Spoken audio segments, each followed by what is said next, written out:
கரூர்ல 41 பேர் படுகொலை செய்யப்பட்டதற்கு காரணமான நடிகர் விஜய் எங்கேயாவது அந்த சம்பவம் குறித்து அழுதோ வருந்தியோ எங்கேயாவது தமிழ்நாட்டு மக்கள் என்ன காணொலி பார்த்துருக்கீங்களா? பார்த்துருக்கவே முடியாது, வாய்ப்பே கிடையாது. ஆனால் நடிகர் விஜய் ஸ்மைல் பண்ணி செல்ஃபி எடுத்ததை பார்க்குறீங்களா? பாருங்க. அந்த கரூரில் அங்கே சில மணி நேரத்தில் அங்கே மரணம், அந்த சம்பவம் நடக்கிறப்ப அங்கேருந்து எஸ்கேப் ஆகி அவர் தனி விமானம் மூலியமா சென்னை விமான நிலையத்துக்கு வராரு.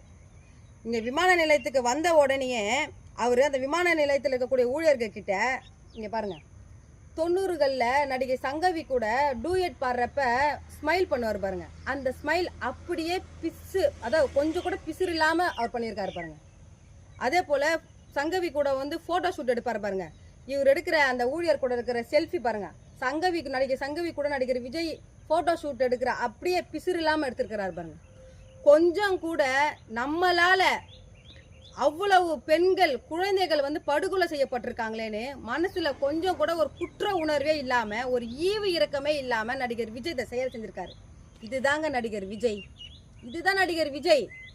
இந்த இழிவான செயலை தமிழ்நாட்டில் இருக்கக்கூடிய விஜயோடைய ரசிகர்களும் விஜயோடைய ஆதரவாளர்களும், விஜய்க்கு வக்காலத்து வாங்குறீங்க பாருங்க சில அரசியல் கட்சி தலைவர்கள்லாம் கிண்டல் கேலி பண்ணி, அவங்கெல்லாம் நடிகர் விஜய் மனித இனத்திலேயே இப்படி ஒரு குணாதிசயம் மனித இனத்துல இருக்கக்கூடாது, இப்படி ஒரு ஈவு இறக்கமற்ற ஒரு செயலை நீ செய்யறன்னு யாராவது தமிழ்நாட்டில் இருக்கக்கூட ஒரு மானமுள்ள ஒரு தலைவன், அரசியல் கட்சி தலைவன் யாராவது நடிகர் விஜயை பார்த்து கேள்வி எழுப்பி கண்டனம் தெரிவிச்சிருக்கீங்களா?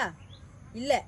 மாறா மாண்புமிகு அமைச்சர் அன்பில் மகேஷ் பொய்யாமொழி அவர்கள், அவருக்கு 2 ஆம்பளை பிள்ளைங்க தான் இருக்கு, அவருக்கு பெண் குழந்தைங்க இல்லைன்னு பல இடங்கள்ல அவரும் அவருடைய மனைவியும் வருந்தியதா பல இடங்கள்ல அவர் அதை சொல்லி ஃபீல் பண்ணியிருக்கிறாரு.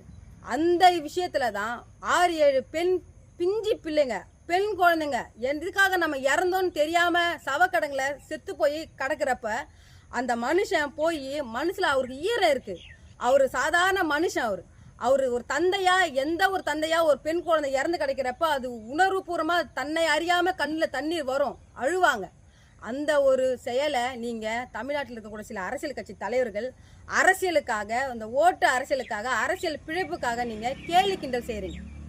தமிழ்நாட்டு மக்கள் இதை புரிஞ்சு கரூரில் மரணம் அடைஞ்ச 41 பேருக்கு நீதி கிடைக்கிறதுக்கு நம்ம எல்லாரும் ஒன்றாக இணைந்து போராடணும். தமிழ்நாட்டு மக்கள் எங்களுக்கு உறுதுணையாக இருக்கணும்னு இந்த காணொலி வாயிலாக வேண்டுகோள் விடுக்கிறேன்.